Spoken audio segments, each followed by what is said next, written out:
Without the rule of law, without the kind of judicial system that will be there to make sure that the laws are upheld and obeyed, it will not provide anybody with either security or with the freedom necessary for them to operate effectively in our own country. Without rule of law, our people were never going to be free from fear. They would always be afraid that even if they had done nothing wrong, action could be taken against them in accordance with the so-called laws of the land. So the importance of rule of law was made known to us through our daily experience. Many of our people in those days were arrested for such small matters as the distribution of the Universal Declaration of Human Rights. This was considered very dangerous. The NLD was trying to let our people know what their rights were. So for us, human rights and rule of law went together. It says in the preamble to the United Nations Declaration that human rights should be protected by the rule of law. And we believe that this is absolutely essential. Unless there is rule of law, there can be no guarantee of human rights. Some have questioned whether it was right to put rule of law before end to ethnic conflict.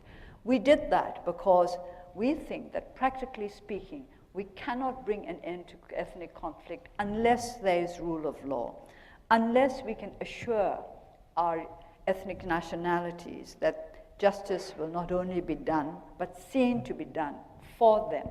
They would not be able to support any peace process with full confidence. So we think rule of law is the first step towards a genuine democratic society in Burma.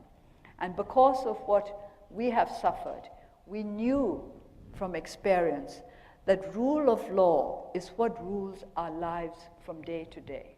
And if it is rule of unjust laws, then we are ruled unjustly from day to day.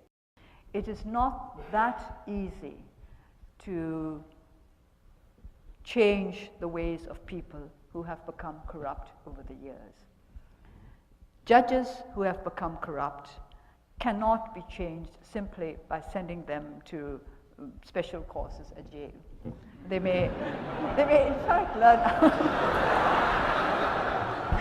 So it's not just a question of acquiring a good education.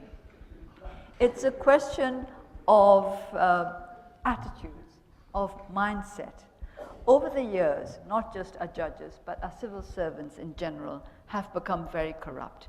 They became corrupt to begin with because their salaries were inadequate.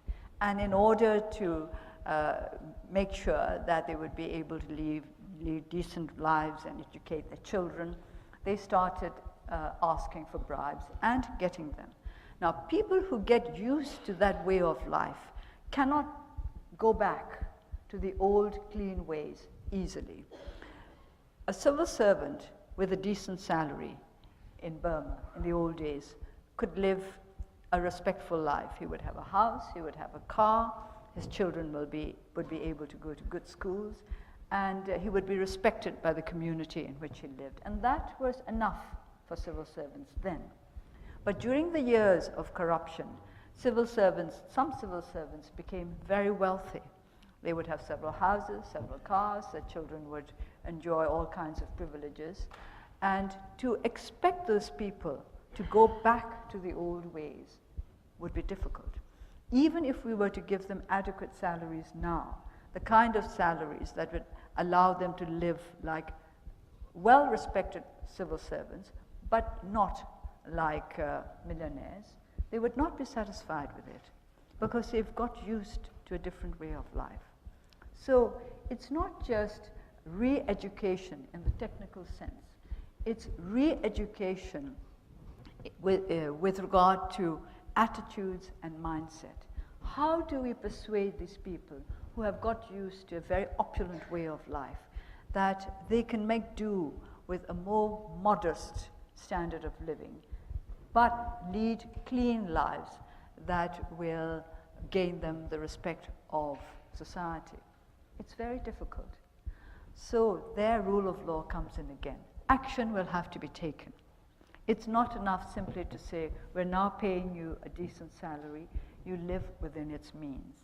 There will have to be laws that will enable us to take action against civil servants and against judges who are corrupt. So rule of law will engender rule of law. We have to start by imposing rule of law on the judiciary itself. That is not going to be an easy task. We need help with this judicial reforms. Our committee has started by investigating 3 courts of justice, just to find out what the actual practices are. What do the judges do? How does the government attorney behave? And what kind of justice do those who come for justice expect? These practical measures we are taking, that we may make practical recommendations to the various departments concerned, the Home Ministry, the Defense Ministry, the Attorney General's Office, the Information Ministry. All of these will have to be involved in our efforts to re-establish rule of law in Burma.